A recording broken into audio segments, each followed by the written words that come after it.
Olá, pessoal amigo do Grupo Assistencial Espírita Frei Anselmo, juntos para o estudo eu ia dizer da tarde, né? Juntos para o estudo do livro Leis Morais da Vida.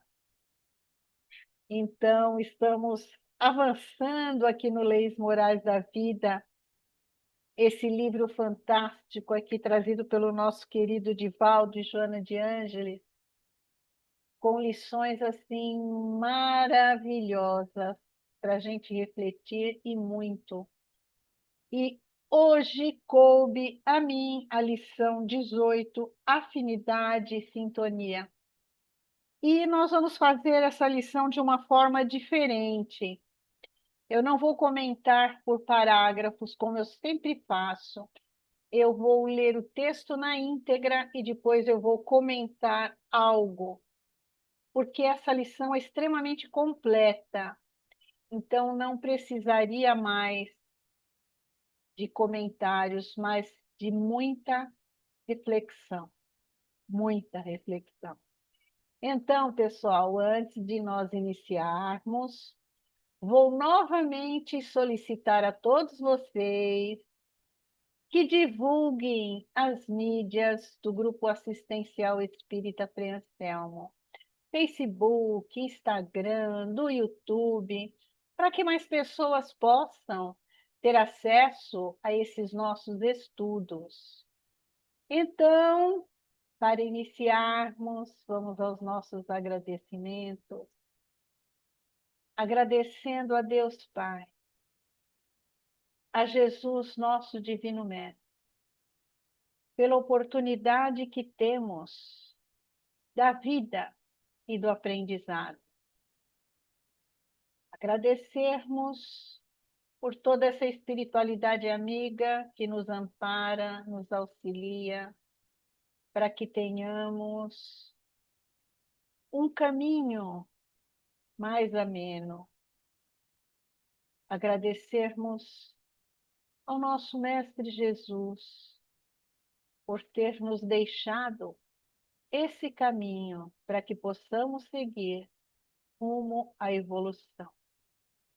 Te rogamos, Mestre amado, seja conosco, hoje, agora e sempre.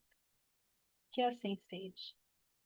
Então, caríssimos, vamos lá, nossa lição de hoje é a lição de número 18, afinidade e sintonia. De referência à problemática das doenças, a questão da sintonia psíquica é de relevância incontestável. Fenômenos inconscientes que decorrem de hábitos mentais assumidos pelo indivíduo deve ser examinado em profundidade, necessitando de acurado esforço, a fim de que abandones as baixas e densas faixas do abatimento e da viciação, ascendendo aquelas as quais se aurem forças e estímulos para os cometimentos de sucesso. Acomodado à posição de lamentável rebeldia interior, seja pelo acompliciamento com entidades perniciosas ou mediante a tácita aceitação dos velhos hábitos do personalismo dissolvente. O homem permanece por prazer em vigilância, em sintonia com o mal. Difluem dessas situações graves conúbios mentais, em processos de obsessão por parte de espíritos ignorantes e pervertidos, ou pela satisfação natural de permanecer em atitude doentia, sem esforço, que deve envidar para a libertação.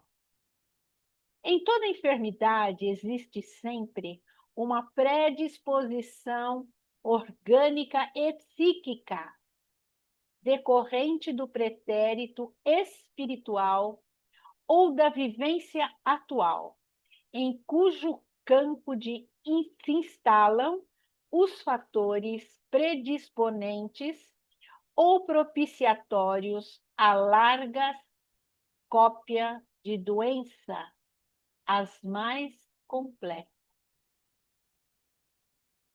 Conveniente, por isso, o cultivo do otimismo e a realização de trabalhos que desloquem a mente indisciplinada ou mal educada, induzindo-a a novos exercícios e hábitos, de que decorrerão resultados diversos.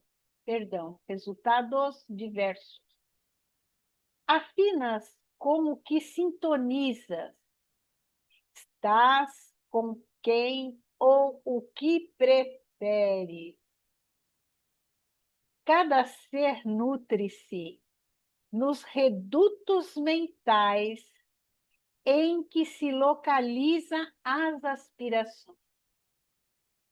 Em consequência, os que aspiram fluidos deletérios da irritação constante, da sistemática indiferença ou da prevenção costumaz, perturbam-se, arrojando-se ao desequilíbrio ou intoxicam-se interiormente, dando origem e curso a distonias nervosas que culminam com a loucura ou as aberrações de outra natureza. Enxameiam por toda parte aqueles que falam sobre o sofrimento das doenças, dizendo-se desejosos de superá-los, vencê-los, sem que, contudo, se imponham as condições exigíveis do esforço, da perseverança nos propósitos salutares que lhes são inusitados. Preferem o retorno à situação primitiva e à fuga espetacular através da lamentação, ao combate profícuo e insistente, reagindo às forças infelizes, para sair das faixas vibratórias em que se detém, de modo a granjearem os inapreciados valores da paz, da saúde e da harmonia. Toda ascese decorre em clima de sacrifício. A renovação exige esforço.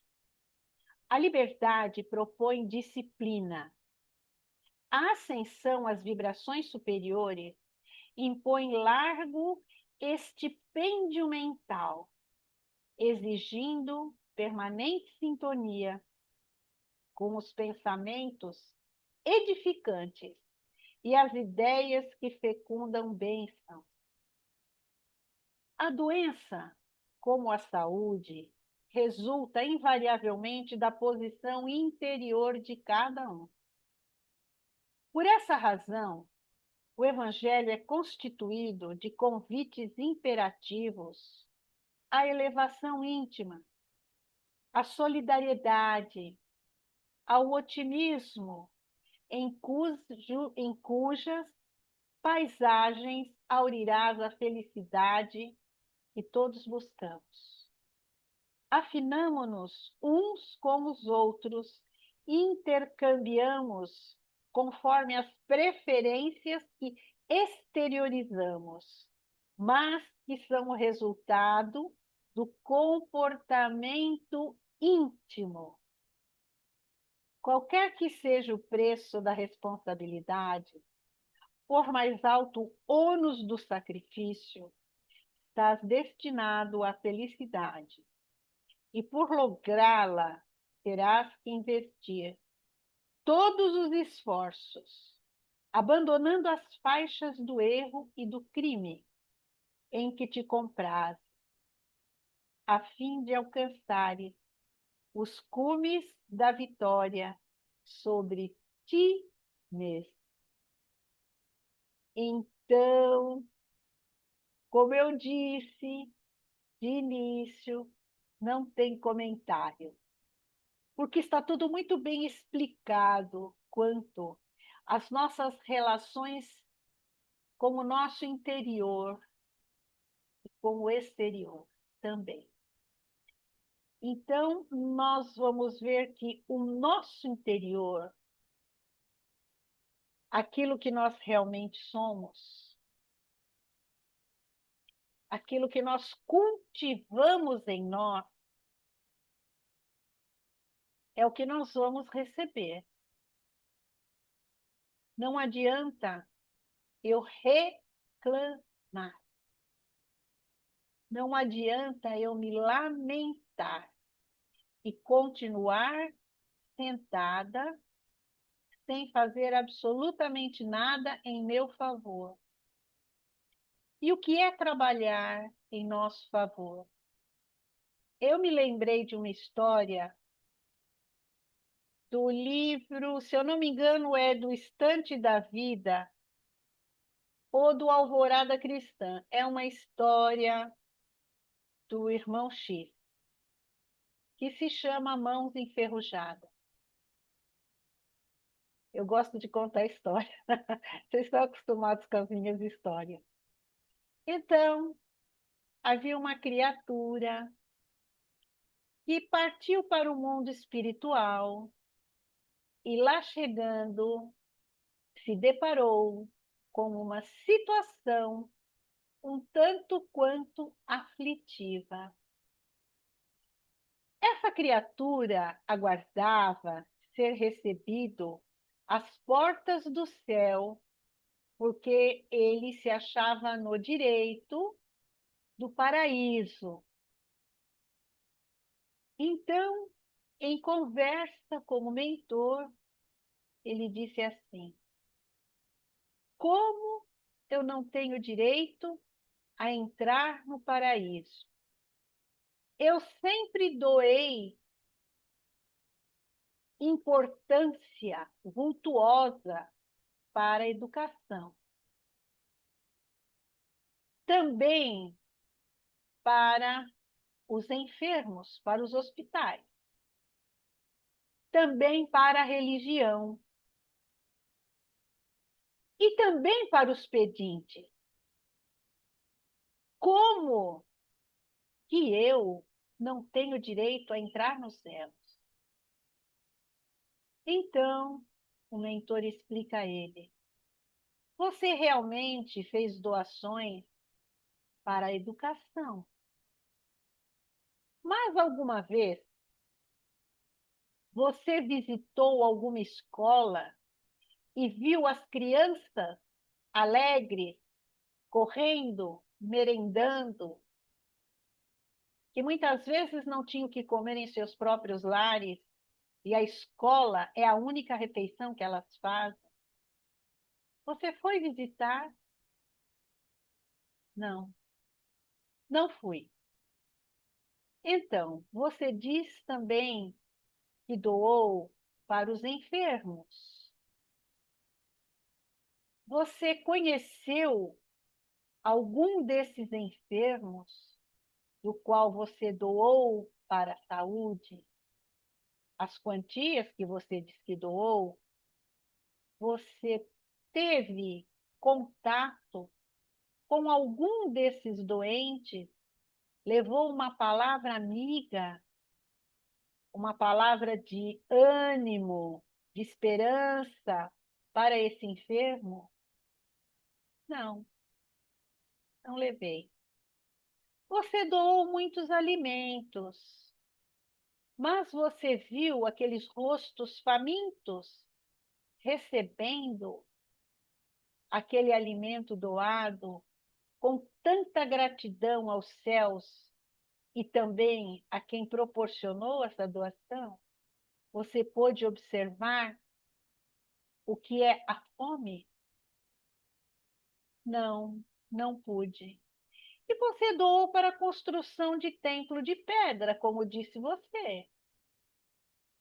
Mas alguma vez você foi a esse templo de pedra agradecer ao Criador, não que ele precisasse que você fosse a um templo para agradecer tudo que você recebeu desta vida, mas agradecer do seu coração.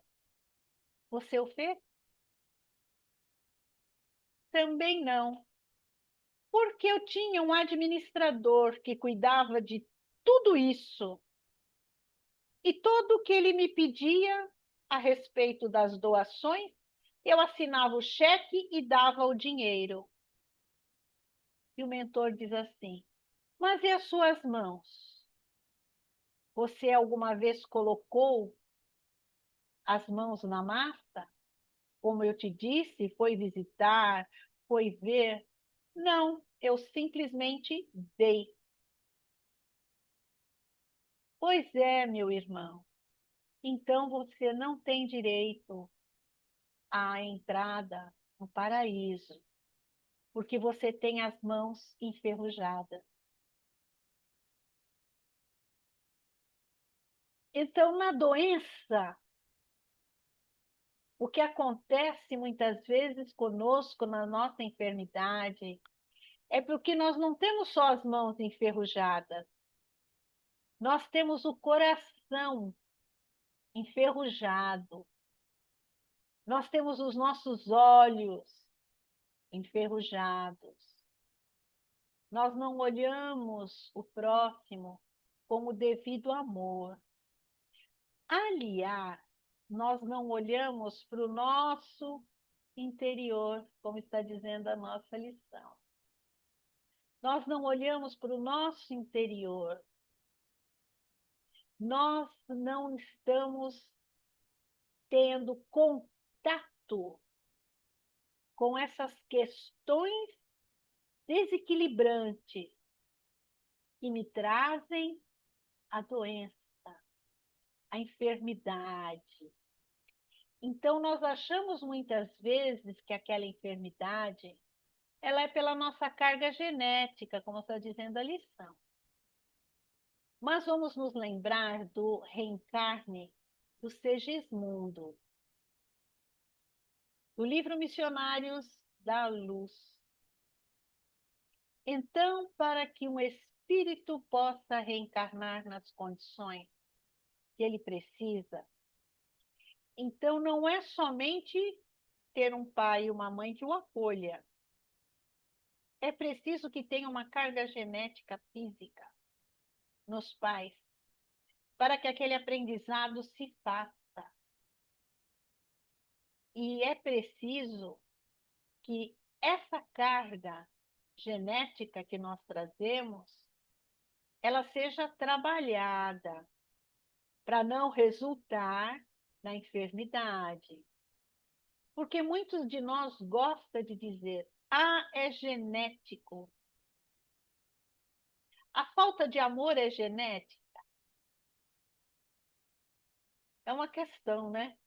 A falta de amor é genética. Quando nós percebemos algum familiar nosso, né, necessitando ter mais compaixão, mais amor, nós não reparamos. Só que nós reparamos no outro, mas nós não olhamos o nosso interior, né? E uma das recomendações de Jesus é amar ao próximo como a si mesmo. Porque eu não amo a ninguém se eu não amar, em primeiro lugar, a mim. Se eu não perceber as minhas questões, como leu Sócrates, um templo de Delfos. E ele tanto falava que foi imputado a ele essa frase: conhece-te a ti mesmo. Conhece-te a ti mesmo, para que a gente não venha a dar desculpas das nossas doenças, das nossas enfermidades, porque eu não vou trabalhar no meu interior, não vou trabalhar essas questões que eu preciso trabalhar para evoluir. Então, eu coloco a culpa na genética, que é no outro, no antepassado, que me doou essa carga. Percebe? Então, quando eu falo na genética, isso é uma genética, isso é de família, toda a família, minha avó, minha tia. Então, eu estou colocando a culpa no outro que trouxe essa carga genética. Só que eu, para reencarnar, como eu falei na reencarnação do Segismundo, tem determinadas tarefas que eu vou vir com aquela carga genética e ela vai ser desenvolvida, aquela enfermidade, ou não, de acordo com o que eu estou agindo comigo e com o próximo. Né? Vamos lembrar da passagem de Jesus que eu amo, falo sempre nela, de Marta e Maria. O que é que Jesus fala para Marta?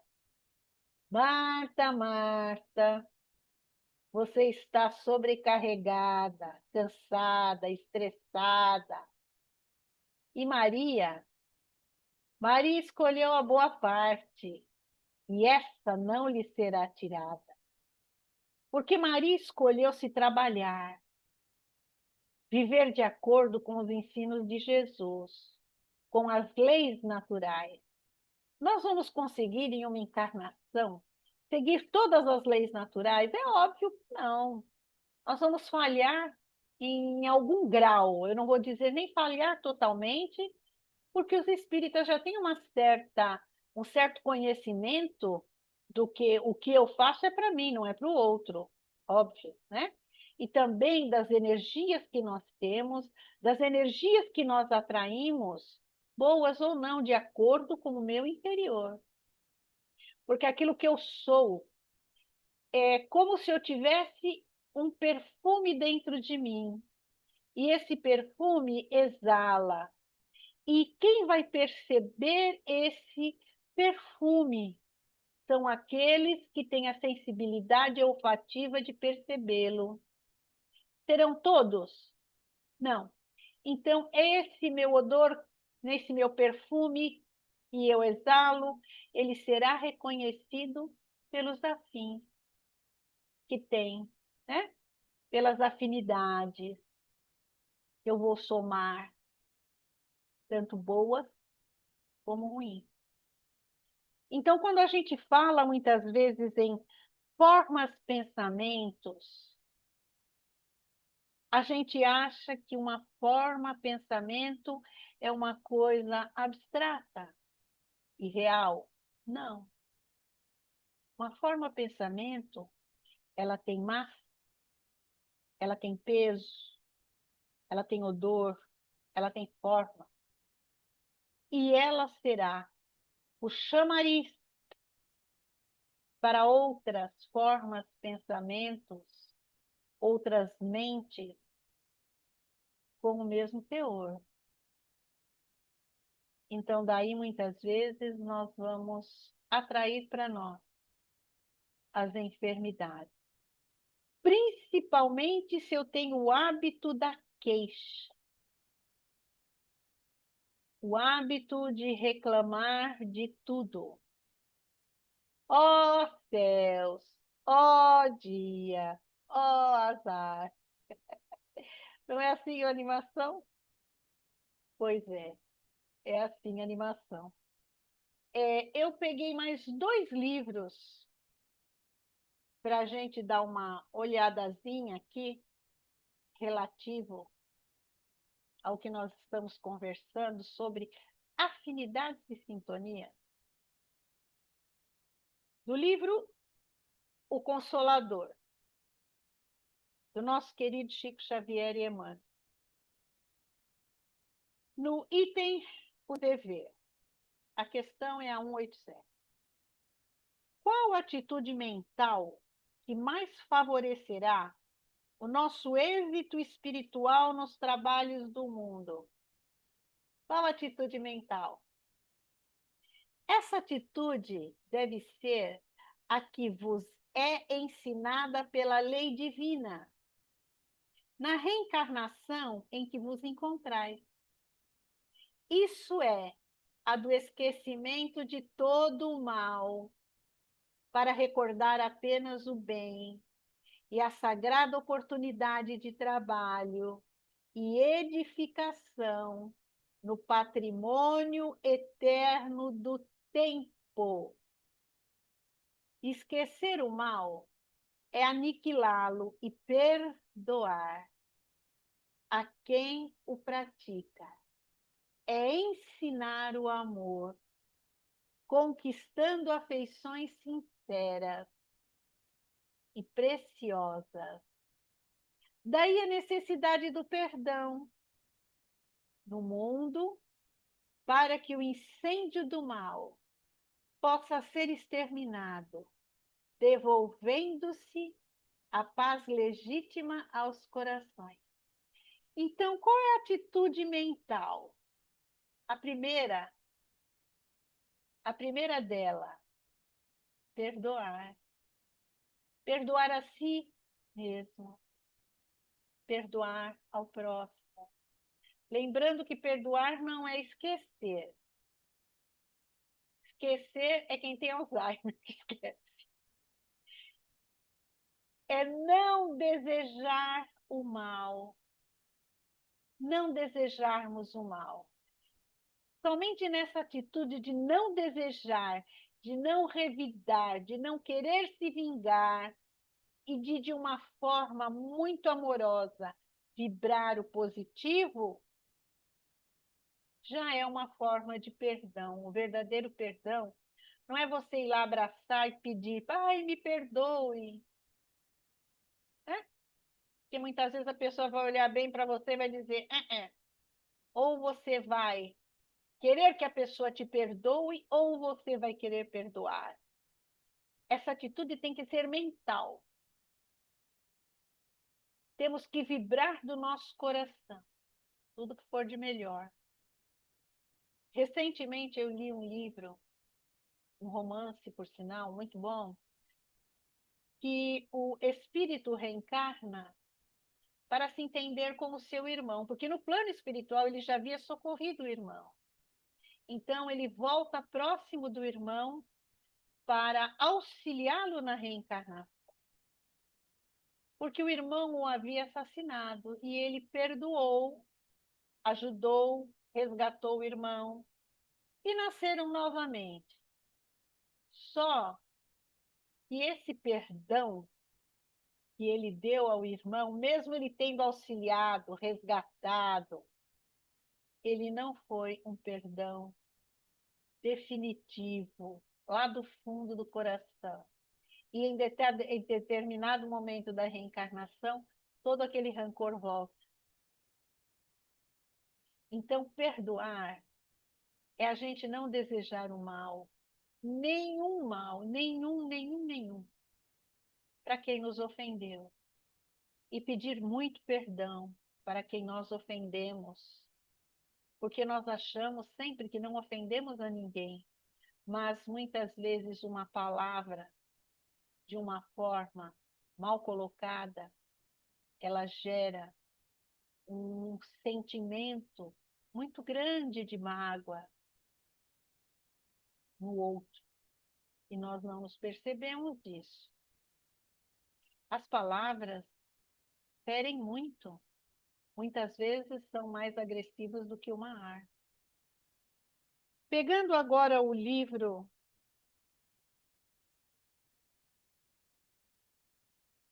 Linha de Luz, na lição 80, é assim, ó. Como sofres? É o título da lição.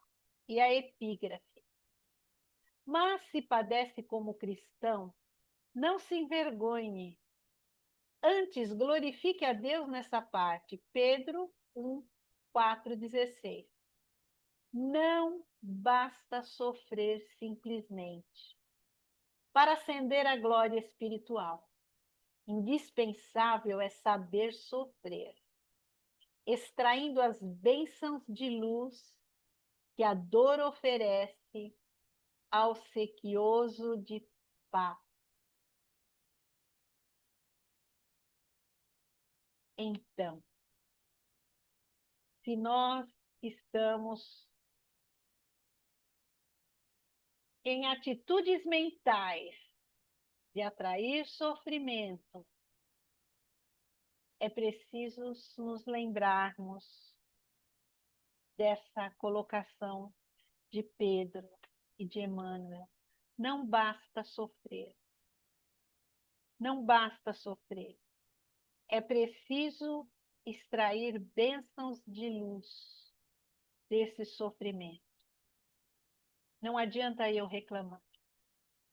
Eu preciso saber o porquê e para quê. O porquê e para quê. Então vamos perceber que vem de dentro do nosso coração. Quando eu digo coração, eu digo da nossa mente, dos nossos pensamentos, que não é o coração que pensa, embora ele tenha neurônio. Quem pensa é o espírito, nem é o cérebro. O cérebro é uma máquina. Quem pensa é o espírito.